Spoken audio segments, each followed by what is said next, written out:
So thanks for watching. This is a red oak and purple heart bunk bed I've designed and built. This is going to be a long video with all of the different processes stacked up start to finish. I'll be doing another video after this showing the rest of the process more broken down because this was a huge build. I've got 50 hours or so just into the bunk itself without the rails, safety rails and ladders.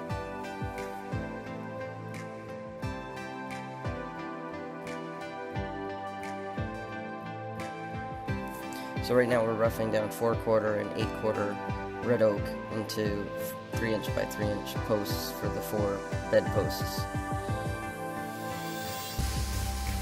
So now we're also milling 5" by 1" and 3/4 thick rails for the ends and the sides.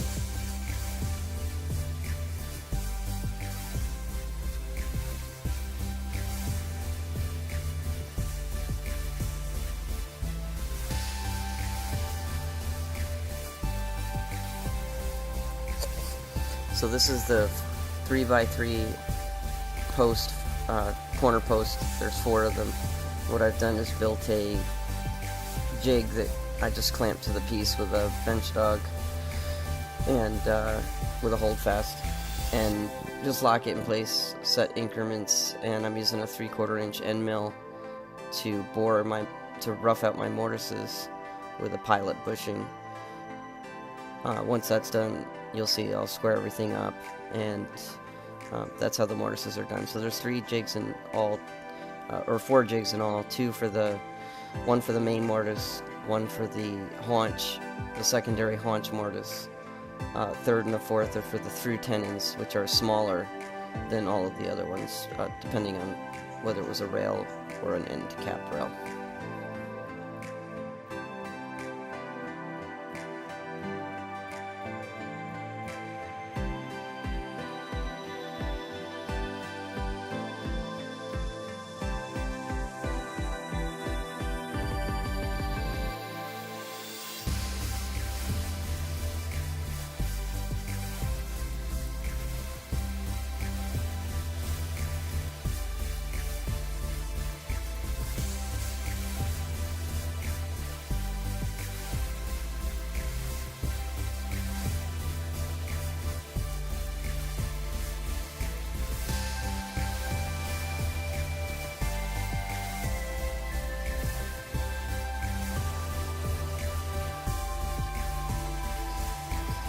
So what we're doing here is using the same 3/4" end mill, and instead of trying to hand cut my haunches and my tenons, I like to route them.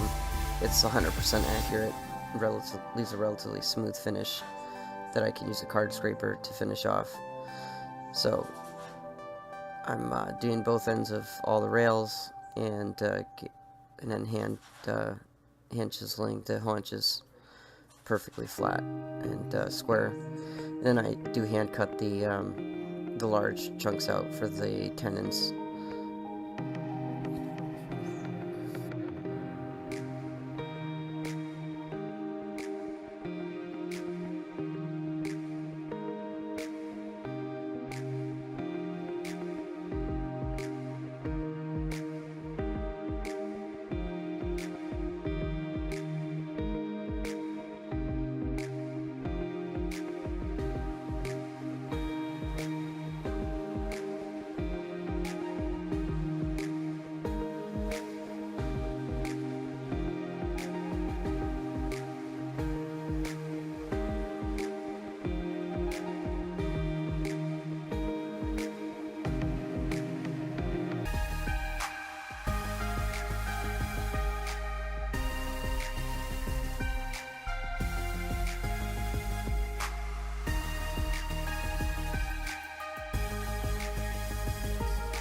So as you can see here, I was using 2 routers. There's the primary tenon was a large thick cut, which I used a large router for.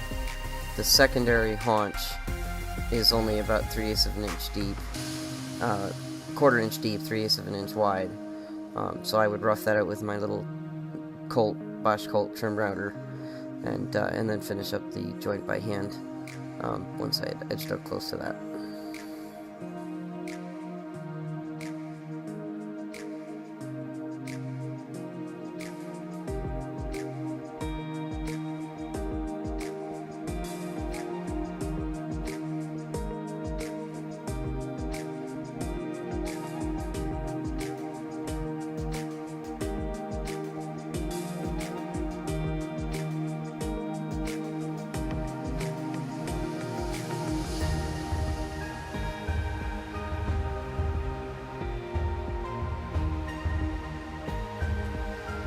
One thing I would add is I am using a Japanese pull saw on this, but I would personally recommend a Western style saw. The Japanese saws tend to wander on large stock, really thick hardwoods.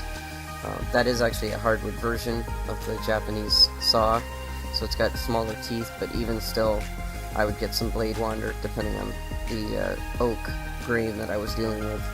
So a thicker bladed Western saw is better at dealing with that.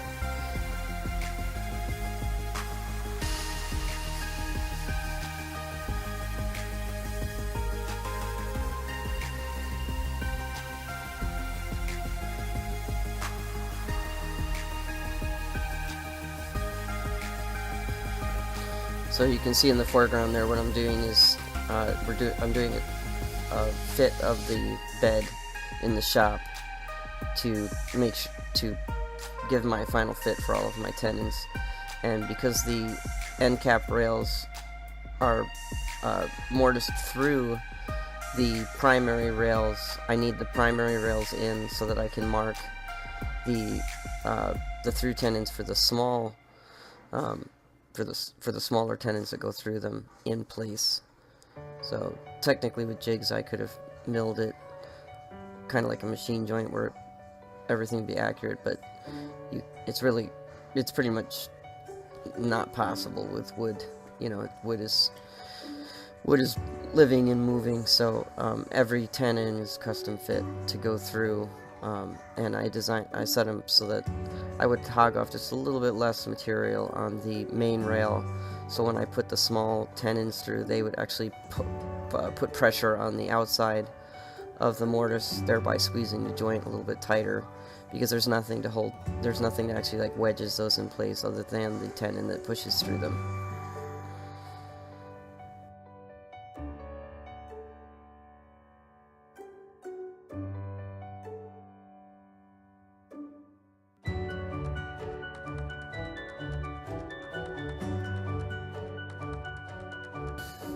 So to do my slats for the mattress slats to set into, I just set my blade to my required depth, which I went I think 5/8 or so, and I just you can see the tape on the fence that just marks the point at which the blade makes contact with the table on both edges, so I could drop the one end down accurately, push it through my dado blade, and stop it in time to lift it.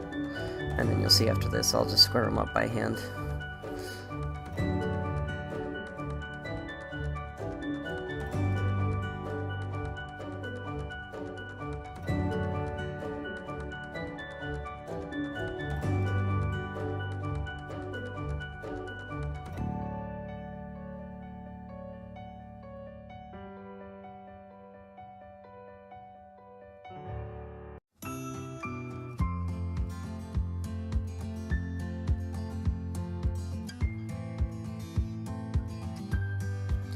So these are, as you see, there's no machining on any of this. Everything is hand planed, hand scraped, and I did all the easing of the edges with a spoke shave. I think it gives a true, more of an authentic hand-worked look, and it's as smooth as you would need a router to get it. So at some point I'm going to get a Lee Nielsen scraper plane, but I just use a card scraper for now. It's the scraper planes are pretty expensive.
So this is pretty long, the finishing section. I probably should have cut it down, but like I said, I kind of just compiled all of my footage, and I wanted to just give a kind of a compressed timeline of the whole build for the main video. I will follow up with probably a much shorter one where I just take segments of the work as I did it, and then just show a more slower upfront view of the different mortising and tenon shaping procedures, and then I'll just time lapse, do a slow time lapse of one of them.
So if this is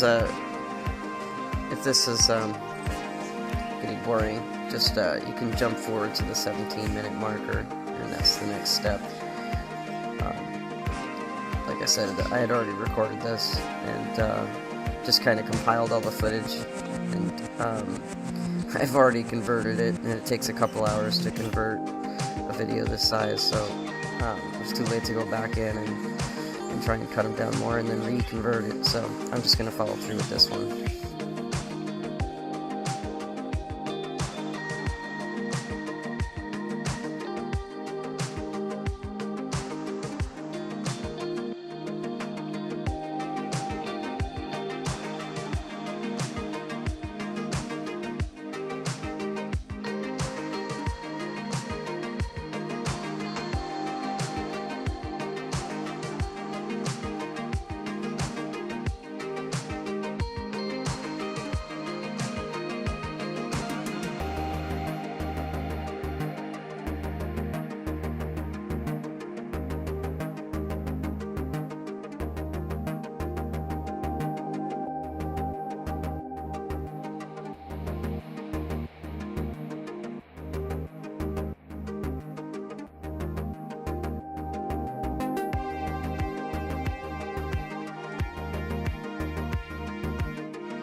So I didn't want to keep moving the camera, but these are the Purple Heart tusks to hold these end rails to pin everything in place. They're the curvature I shaped on a little not a drum sander, a little orbital sand that I have, and that's off camera, so I didn't want to keep moving the camera. So they're about 6 inches long, and they're all hand scraped and shaped. Cut them out on the bandsaw and then round. Use my the largest head on my oscillating spindle sander. That's what I was looking for.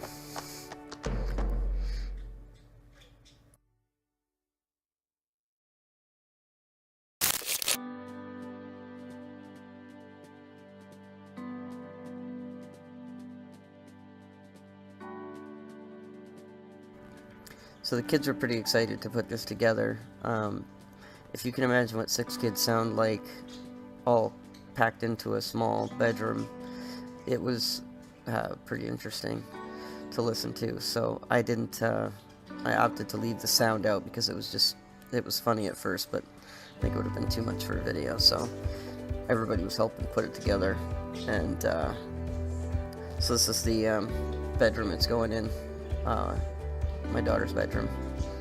So there's obviously 6 long rails, 6 end rails, 4 posts, and they're each milled specifically. So everything's marked inside. So as we were doing it, I was having to organize and figure out which ones went where as we went. So.